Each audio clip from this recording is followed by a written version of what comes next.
Hello and welcome to the video. Now, if I wanted to save a little bit of money and trade in my Porsche 718 Cayman GT4 in for something else, but continue to have that Cayman mid-engined experience, a 2.5 litre GTS could be a very good answer to my question. These are around about 100 grand.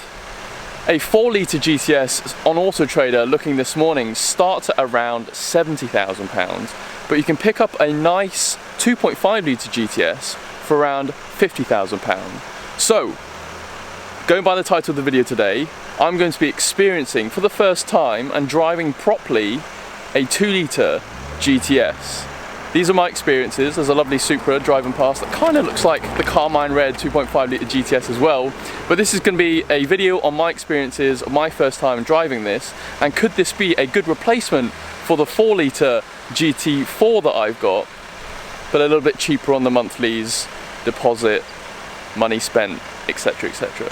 So let's dive right in. Let's have a little look around this Cayman GTS. It's finished in Carmine Red and actually belongs to a subscriber called Adam. So big shout out and thank you to Adam for lending me his car today for the review. The biggest difference between this GTS and my GT4 is the engine. As I mentioned, it's a 2.5 litre turbocharged flat 4 pushing around about 360 bhp.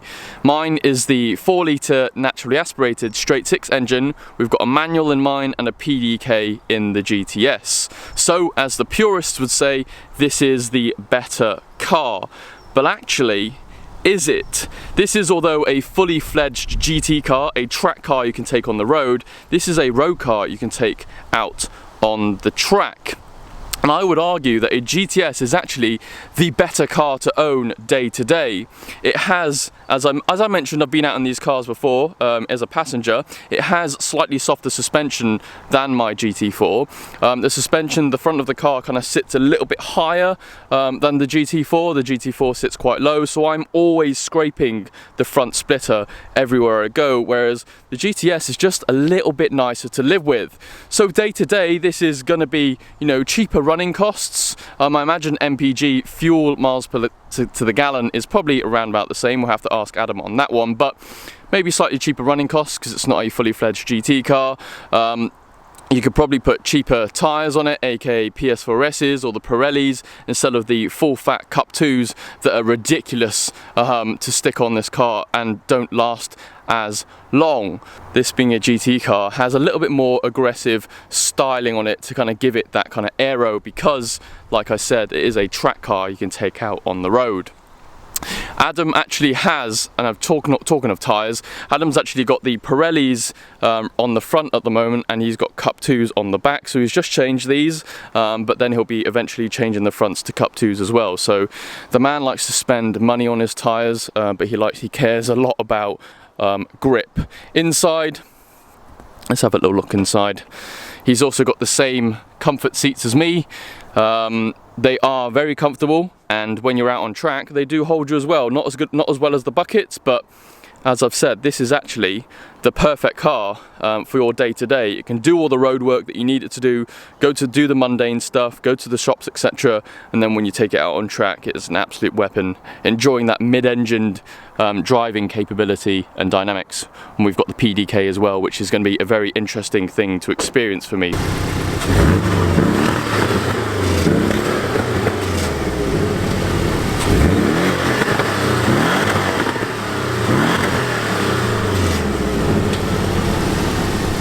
Okay, right, we're in the cabin. This is Adam, everybody. Thank you, Adam.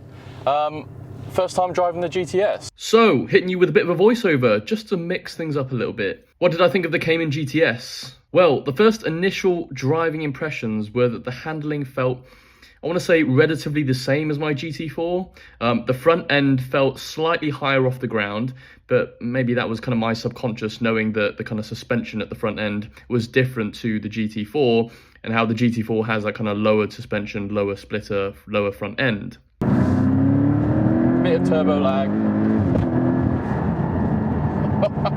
It is viciously quick. The nimbleness of the mid-engine sports car, though, felt exactly the same. It was still there. It was still mighty quick. It was very nimble, and you could feel kind of the middle of the car pivoting as you went round a corner, where the front end and the back end just pivoted round. So don't be fooled that because it's not a GT4 and it's only got the mere 2.5 litre, it's going to be slower than the GT bigger brother.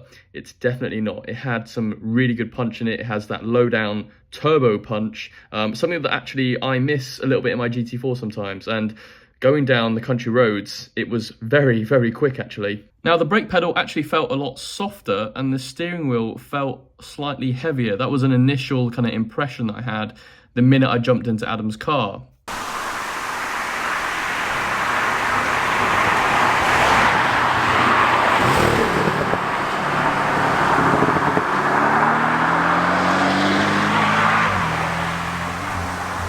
Now, I think the main point of this video that I'm trying to get across is that day-to-day living, I don't actually think you would notice the difference between a GTS and a GT4. They're both as nimble, they're both as quick on the road at legal speeds, and that's the key point here. The GTS suspension gives you a much softer daily ride. So day-to-day, the GTS is actually a better car, but using both cars back-to-back, I don't actually think you'd notice the difference unless you were to take one of them on track. But yes, the only downside of Adam's 2.5 litre GTS, the noise. The engine has the punch and the turbos, you know, they're a feature that I miss. But the low down punch can sometimes kind of add a little bit of liveliness to a car when sort of traveling at lower speeds. You can floor a car and kind of have to counter steer and overcorrect yourself a little bit because the back end might be stepping out. Whereas in a GT4, you've got to really rev the nuts off it, drop down loads of gears to kind of get that same experience. It's a league of its own little corner, really. It's quick and it's got power. It is quick. I think a lot of people watching this video are going to be wondering, like I've said, why are you not comparing it with a 4 litre? 4 litres are 70 grand, 80 grand on the used market. That's almost GT4 money. For not a lot more, you can pick up a GT4. So I think unless you can manage to get yourself a brand new 4 litre GTS, I don't think a used car with the increased interest rate is really going to make much of a difference. Yeah. A 2.5 litre makes more sense on the used car market in today's world, and you're getting a lot of car. Sitting at 70 mile an hour on the motorway, it'll do 45 miles to the gallon. That's a dream. Yeah, 70 mile an hour, it'll do 45 miles per gallon. But if you're hammering it, it's 10 times worse than my straight 6. Right. 981. Naturally. So it sort of evens it out. Evens it out, yeah.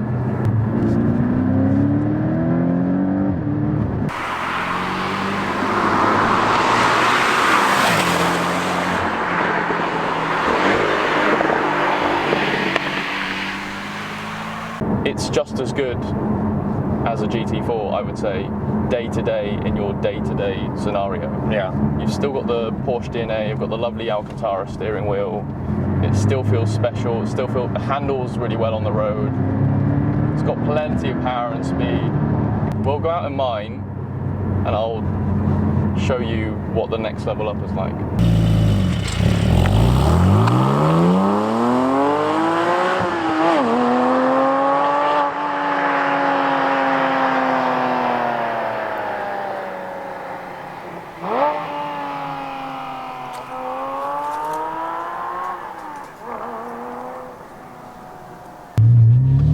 It sounds very, very special.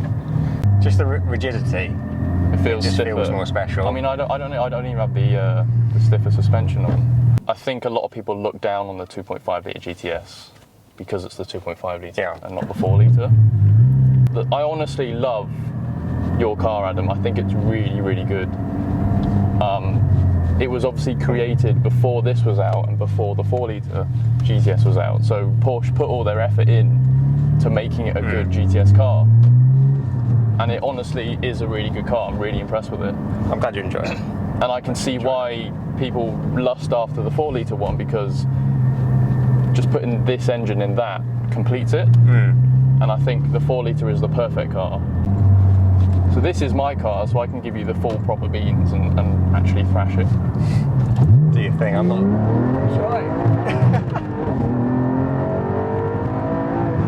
Cool. Well, that is vicious.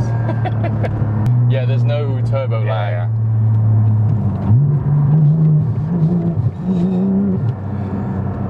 Yeah, the GTS is more than you need. It ticks every box.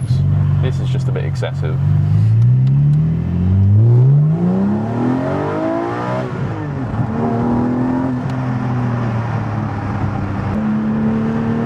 It is incredible.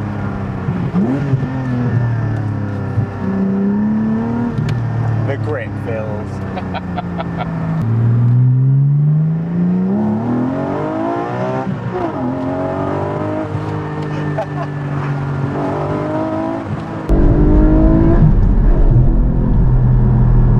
Alright, so thank you very much for watching. Big shout out and thank you again to Adam for letting me drive his car. Summary, final thoughts. Unlimited money, this is the car to buy, clearly. It makes you feel special, it gives you an experience when you're driving it, but this is the better car to live with day to day. This has actually been fantastic. I've been really impressed, and actually I couldn't really tell the difference between the two. There's a lovely AMG GTS driving past. I couldn't really tell the difference between the two driving around on country roads doing the normal driving, and I think that's where the difference is, and that's where that lies. My first time out on a GT4 was at Bedford in a 981 GT4. Straight after that I went out in a 2.5 litre GTS as a passenger in both, and I could massively tell the difference between the two cars. I could really tell on the GTS that the suspension was a lot softer and it didn't pull as aggressively as much as the GT4. And I think that's where you're going to tell the difference between the two, and that's where the extra money makes the difference. You're paying all that money on track, this is going to be the better car, understandably, obviously. But day-to-day living, really, save your money, you can get this. Honestly, I am very impressed. So guys, thank you very much for watching. If you're new to the channel, please subscribe or like the video. Let me know what you think, comment down below. I'll see you later in the next video.